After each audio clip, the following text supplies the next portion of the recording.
Bonjour, bienvenue sur Lueur. Aujourd'hui, on va essayer de comparer les principales théories sur la nature de la réalité et voir comment la notion de conscience est intégrée à ces points de vue. Je vais tenter d'expliquer pourquoi l'idéalisme est une explication plus satisfaisante de la réalité, en appliquant un concept cher à la science, celui du rasoir d'Occam. Le rasoir d'Occam, donc, qui dit que la théorie la plus simple doit être privilégiée. Je vais répéter ici des arguments connus pour les fidèles de la chaîne, mais dans l'idée de comparer des théories concurrentes et démontrer que le principe de parcimonie, de simplicité, s'applique le mieux à l'idéalisme. La première théorie, et la plus connue, celle acceptée comme un état de fait par la plupart de nos contemporains dans le monde occidental, sans même parfois se poser la question de sa pertinence, acceptée par défaut, pourrait-on dire, est celle du matérialisme. Le matérialisme est une théorie boîte, une boîte dans laquelle n'existe que la matière. Elle stipule que tout ce qui nous entoure, tout ce qui existe est fait d'atomes, qu'il existe un monde extérieur et objectivable, mesurable et répondant à une logique réductionniste claire et modélisable. Le monde est fait de matière, la matière a un comportement prédictible et les événements qui sortent de ce cadre théorique sont soit considérés comme des anomalies, pour le moment inexplicables, soit ignorés comme ayant peu d'importance et qui trouveront leur explication au fur et à mesure de l'avancement des sciences. Le grand problème de ce point de vue, qui n'a jamais été prouvé scientifiquement, est que la science actuelle fragilise de plus en plus cette construction théorique. Par exemple, la matière ne se comporte pas de manière comparable à des échelles variées. Et de plus, à une certaine échelle, elle se comporte de manière différente selon qu'elle est observée ou non. Que cela plaise ou non, cela a été démontré de nombreuses fois dans des laboratoires partout dans le monde. La matière reste un mystère inexpliqué et fait l'objet des plus grandes infrastructures de recherche dans le monde, comme l'accélérateur de particules du CERN, pour tenter de cerner le problème et de comprendre la matière. Si à l'époque médiévale, les meilleurs ingénieurs et ouvriers se rassemblaient autour de la construction d'une cathédrale, objet démesuré de savoir-faire, d'ingénierie, de grandeur, défiant gravité et atteignant les cieux, aujourd'hui, les grands esprits se rassemblent autour de cathédrales modernes, comme les accélérateurs de particules, et qui, comme les cathédrales pour l'époque médiévale, sont les objets actuels les plus chers et les plus volumineux. Dans les deux cas, les humains se mesurent à l'incommensurable en tentant de percer les secrets du divin. Je n'exagère pas, car même les physiciens, et souvent les plus athées d'entre eux, déclarent pour les grands titres de la presse et pour le buzz qu'ils ont trouvé la particule de Dieu ou autre déclaration tapageuse qui, volontairement ou non, nous donne le message qu'au bout du compte, nous ne sommes pas si loin de tout comprendre et de percer les mystères de l'univers. Mais au-delà de la seule question de la matière, le matérialisme bute également sur la question du monde de l'esprit ou monde mental. On ne sait pas, personne ne sait aujourd'hui comment de la matière pure peut venir la conscience. Plusieurs théories que nous avons explorées dans ces vidéos tentent de combler cette lacune avec plus ou moins de bonheur. Quelques rares auteurs, comme Daniel Dennett, déclarent que la conscience est insignifiante et qu'elle pourrait même ne pas exister, alors que c'est justement grâce à leur conscience que des auteurs comme lui déclarent qu'elle n'existe pas. Dans la même veine, un auteur comme François Kammerer fait une défense courageuse et presque désespérée du matérialisme en déclarant que, ouvrez les guillemets, nous sommes, dans le cas de la conscience, victimes d'une illusion introspective. L'esprit n'est qu'un rêve de la matière. Un rêve de la matière? Ok. Donc, un rêve n'est pas l'activité de la conscience, justement. on a l'impression d'une contradiction dans l'énoncé même d'une telle phrase. Cette déclaration fait appel à une notion d'esprit qu'elle tente de rejeter en même temps. En cela, elle ne répond pas au principe de simplicité ou principe de parcimonie du rasoir d'Occam, car elle doit aller chercher une explication extérieure au cadre théorique qu'elle propose. Non, je retiens pour cette présentation une seule théorie matérialiste, celle d'un animisme moderne défendu par le neuroscientifique Christophe Koch et qui rejoint la théorie de l'information intégrée. L'idée selon laquelle la conscience est une des données fondamentales de l'univers au même titre que la gravité et que, de l'agencement de structures de plus en plus complexes, l'inerte devient vie et la vie devient consciente, et que la conscience survient par addition en quelque sorte. Cette théorie reste fondamentalement matérialiste, mais doit ajouter à sa donnée de base une donnée non matérielle pour subsister, la conscience, qui habiterait chaque constitutif de la matière dans une infime mesure. On voit donc que dans la boîte soi-disant unique du matérialisme, on est obligé d'ajouter le scotch de l'esprit sans lequel elle tomberait en morceaux.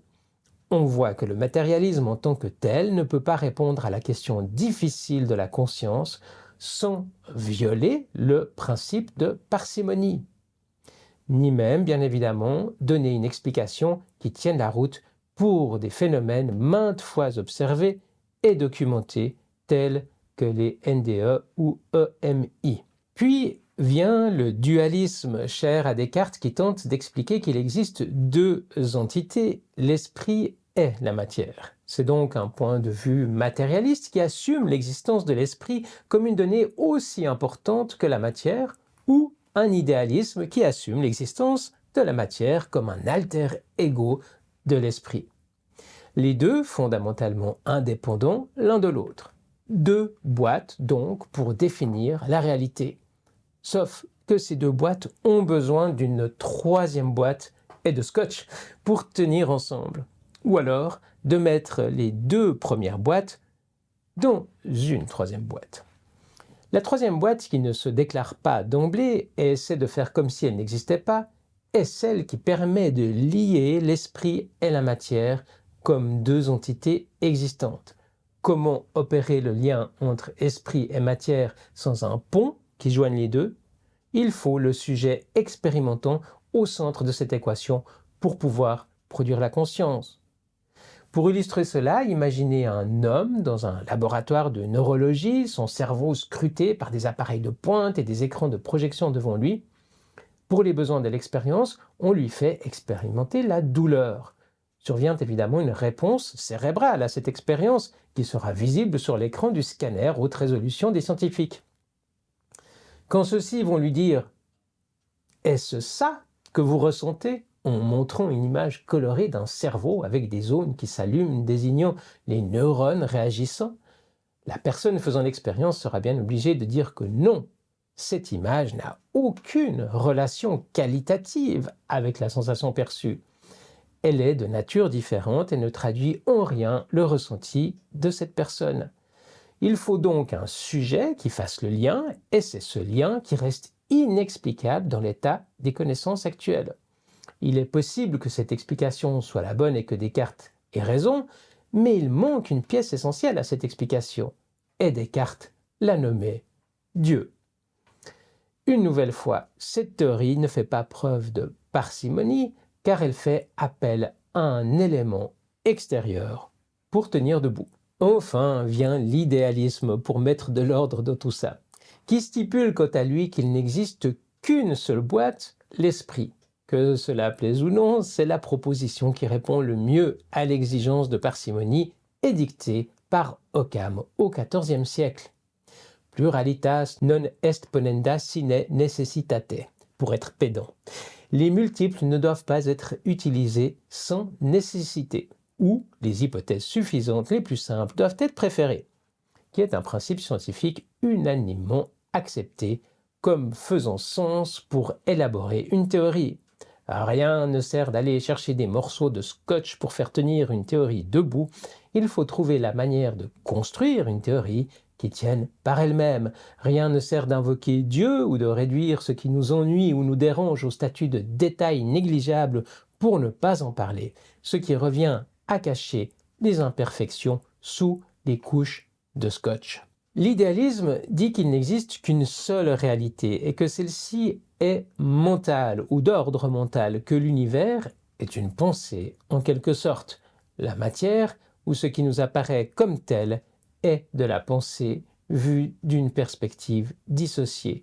Tout comme, et désolé pour ceux qui me suivent régulièrement, car je le dis souvent, l'univers serait un rêve dans lequel des dissociations apparaissent, tout comme dans notre univers onirique, nous nous dissocions et nous donnons forme à des avatars qui nous représentent ou représentent nos amis, ou des constructions de pierre, des ponts, des moyens de transport, des animaux, bref. Dans nos rêves, nous faisons l'expérience de la distance, de la douleur, du toucher, nous nous confrontons avec des gens, nous interagissons avec la matière telle qu'elle se présente dans le rêve, mais qui n'est autre que notre psyché dissociée de notre avatar, moi. Pourtant, tous les pensées de mon avatar, mes amis et la matière présente dans le rêve sont de la même étoffe, celle du rêve.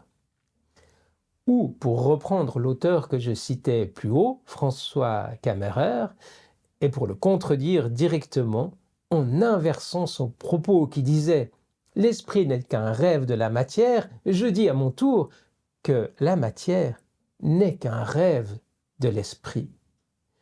Ce qui, excusez mon manque d'humilité, tient mieux la route en termes de logique et de cohérence. Car ici, nous faisons appel à une qualité connue du rêve, celle d'avoir la capacité de nous donner l'illusion de la matière jusqu'à la sensation de toucher, alors que nous ne pouvons pas présupposer de la capacité d'une entité matérielle à pouvoir rêver sans esprit, comme le défend cet auteur.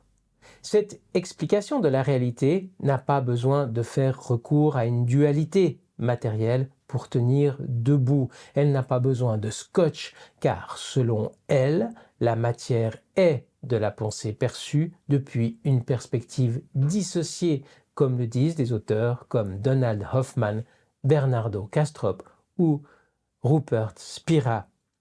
Elle est de même nature. Cette théorie répond donc au principe de parcimonie en ne s'appuyant sur aucun autre concept qu'elle-même pour tenir debout. Pas besoin de matière ou de Dieu pour l'expliquer, même si, je dois bien l'admettre, une pensée d'une telle ampleur se rapproche plus d'une idée divine, mais pourquoi pas un Dieu inconscient, comme l'a formulé Jung. Donc, la seule forme existante est ou serait l'esprit. L'esprit serait la forme ontologique de base sur laquelle toute la réalité est construite. Je rappelle que toutes les théories scientifiques partent d'un présupposé de base qui ne demande pas d'explication. En d'autres termes, il faut bien partir de quelque chose. Le présupposé ontologique de base du très athée et matérialiste Stephen Hawking, par exemple, est la gravité. Hawking n'explique pas la gravité, il la place comme présupposé ontologique en disant que comme il y a une loi de la gravité, l'univers peut et va se créer à partir du néant. Fin de citation. Donc Hawking lui-même part de quelque chose qu'il n'explique pas, ou du moins dont il n'explique pas l'apparition, pour faire survenir la matière à partir du néant. Cette idée, celle de l'idéalisme, permettrait, si appliquée à la recherche en général, une base de discussion qui ne devrait pas éliminer les aspects de la réalité qui la dérangent pour subsister. Elle permettrait non seulement d'expliquer certains comportements bizarres de la matière, mais aussi de ne pas écarter d'un revers de la main les expériences inexplicables, comme à nouveau les NDE ou EMI et bien d'autres phénomènes, évidemment. Un tel présupposé ontologique ne remettrait pas en cause les avancées scientifiques faites jusqu'ici. L'argument qui voudrait soutenir que si le matérialisme est faux, alors il faudrait tout jeter à la poubelle ne tient pas une seconde. Le monde n'a pas cessé d'exister quand la Terre est devenue ronde. Le monde ne cessera pas d'exister quand l'univers sera une pensée. La matière, entre guillemets, continuera à réagir de la même manière et nous pourrons continuer à envoyer des fusées dans l'espace et à nous taper joyeusement dessus les uns les autres. La matière aura beau être de la pensée, elle continuera à se comporter et à apparaître comme de la matière depuis notre perspective dissociée. Elle ne se changera pas soudainement en petit nuage parce que nous avons compris qu'elle se présente à nous comme de la matière. Imaginer cela, ce serait comme imaginer que nous serions tombés de la Terre au moment de comprendre qu'elle était ronde alors que nous ne pouvions pas encore mesurer la gravité. Notre compréhension du monde ne va pas influencer de manière si directe son existence à nos yeux. Voilà, j'espère que cette démonstration et comparaison des différentes théories essayant de cerner la nature de la réalité vous a convaincu, vous a intéressé, et j'espère un petit peu vous avoir fait réfléchir sur la supériorité, à mon sens, de l'idéalisme. Merci de m'avoir suivi jusqu'ici. À la prochaine. Ciao.